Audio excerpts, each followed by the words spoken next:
Welcome to the CBS Eye on Money Show. It's Thursday, April 14th, and we are here to talk about your financial life. We are here to try to help you think through some of the decisions that are going on.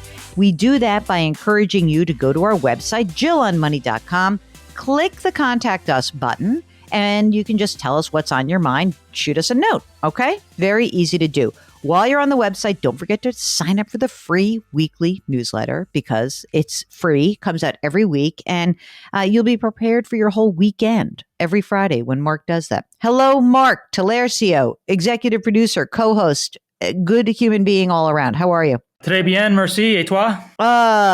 Je suis prêt. I don't know what that means. I just wanted to say it. Okay, I'm really doing well. I am doing well. I had a great hit. We are pre-recording this, of course, but I had a great hit on TV this morning, so I feel really good about that. Let's go to our listener, Eric, who's on the line from Florida. All right, what brings you to our airways today? So I've been doing as many Roth conversions as I can possibly achieve, and I'm getting to a point where I'm running out of room for my bonds. And I think mathematically it makes sense to keep converting to Roth, but I'm wondering if I should stop. Tell us a little bit about yourself. Tell us, how much money do you have in traditional? How much do you have in Roth? And what are you earning and all that fun stuff? Altogether in retirement savings, we have about $380,000. 233 is Roth and about 147 traditional. We earn about 140 to 145,000 a year. And you said so you're married. How old are you guys? I'm 39 and my wife's 33. What's going on with your new contributions? So, 147 is in traditional, 233 is in Roth. What about your current contributions? Are they going into Roth or into traditional? We're putting about $28,000 a year away, and it's about 50-50 Roth and traditional. Is there any reason that you're doing it that way as opposed to just doing it all Roth? So my wife does not have a Roth 401k available. I got you. Okay. Is there something that is like pushing you towards doing or not doing it one way or the other? Do you have cash on hand to pay the conversion? I mean, where do you stand right now in this process? We've only been converting what we have cash on hand to pay the tax. And it's getting to the point where my wife would have to have all of the bonds in her 401k. I think mathematically it makes sense. I'm not sure if behaviorally it does. Mark, what do you think about this? I have no problem doing that. That's what I do personally. I mean, I have all my bonds in my 401k and stocks everywhere else. So I know it's kind of a bit of a mental hurdle, but right. I got over it and haven't looked back. Do you think that your wife could get on board with that or not so much? Yes, she's fairly hands off of the finances. All right. And you guys have any kids? Yes, we have 2 kids, a 13-year-old daughter and a 7-year-old son. So how's your cash flow on, your 145 grand a year when you're putting a lot of money into your retirement? So how's the cash flow right now? We live comfortably. Do you own a home? No, we don't. We have a kind of sweet deal. We rent from my parents. Ooh, how much is the rent? $700 a month. Stop it. Come on. Welcome to Florida. It is hard for me to say you should buy a house if it's $700 a month in rent. We started saving a few years ago for a down payment, and it's just the prices have been running away from us. $700 a month. Do you live with them or in a home that they own? No, it's a separate home. Even better. Okay. How much cash do you guys have on hand right now? Close to $100,000 in cash, about $18,000 in a brokerage, and $53,000 that we've been saving for the house. And then we have an emergency fund that's between $30,000 and $32,000.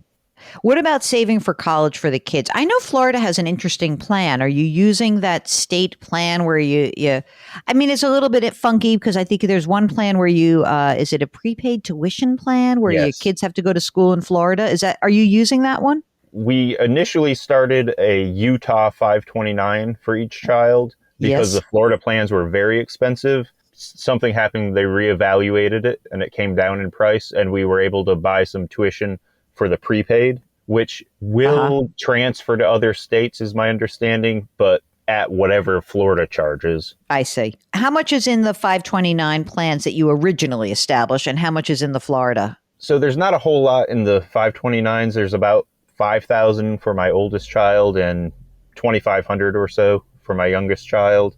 And then we've prepaid for a year of university for each child. I'm sorry. So you prepaid for 1 year of university right now? Yes. For each? Yes. Are you going to keep doing that, you think? So Florida has a really great program called the Bright Futures Scholarship.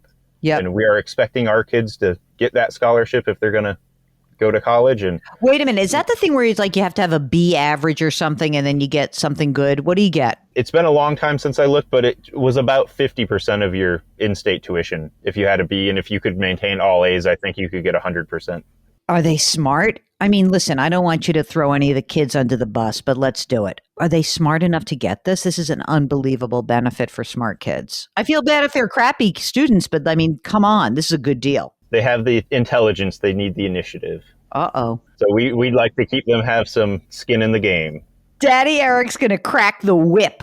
Come on, kids, let's go. So what else is going on here besides I'm sort of inclined, I just want you to know from my perspective that 100 grand or so, that's brokerage and house fund and emergency reserve. I'm just not inclined to touch it right now. Frankly, if you wanted to put some extra money away, into the brokerage account or do that, that's fine.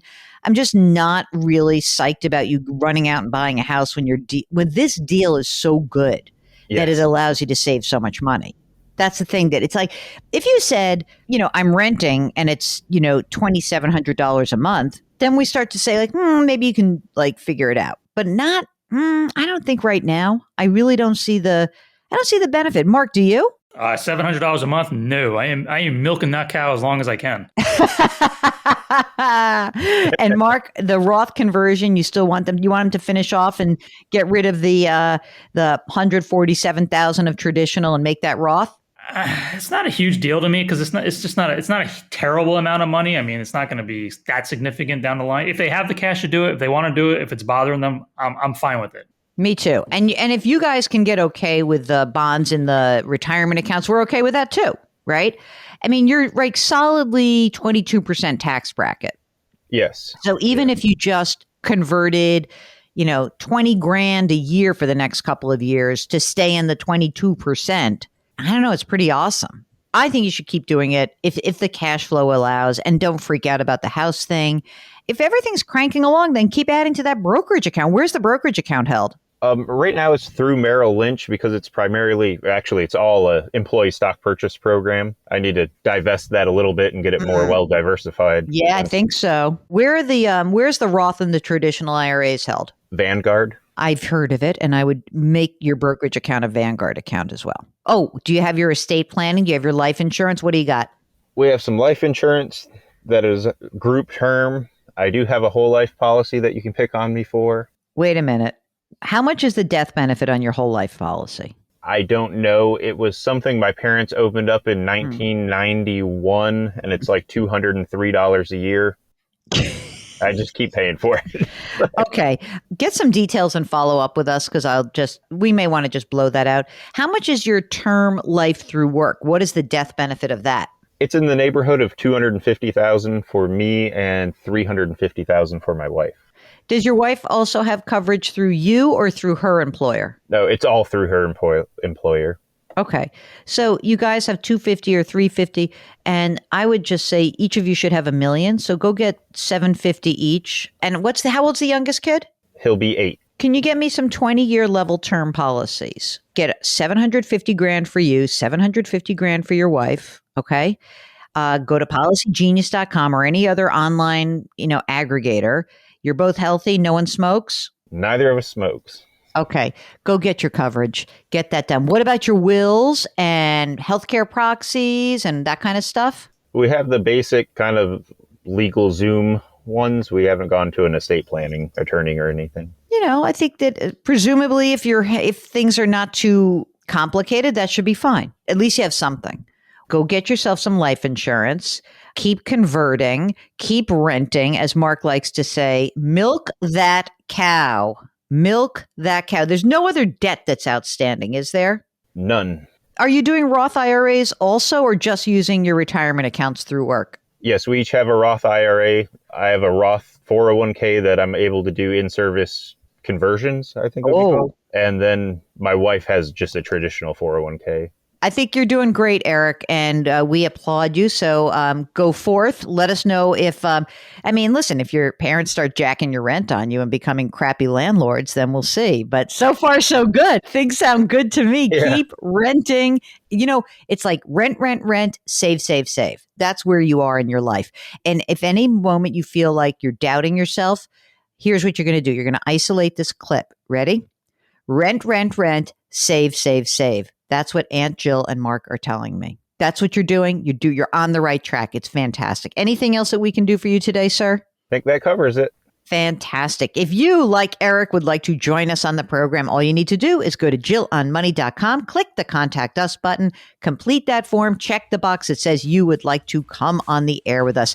You can follow Eye on Money wherever you get your podcasts. Don't forget to sign up for our free weekly newsletter. Comes out every single Friday. So easy to do. Mark Talercio, thank you for joining me. He's the co-host and the executive producer. We are distributed by CBS. We drop our episodes every Tuesday and Thursday. We'd like to remind you to lift someone up today. Maybe the way you do that is to simply leave us a rating and review. You could lift me and Mark up by leaving us an Apple rating or review. Curiosity, compassion, community. Thank you for listening, and we'll talk to you next week.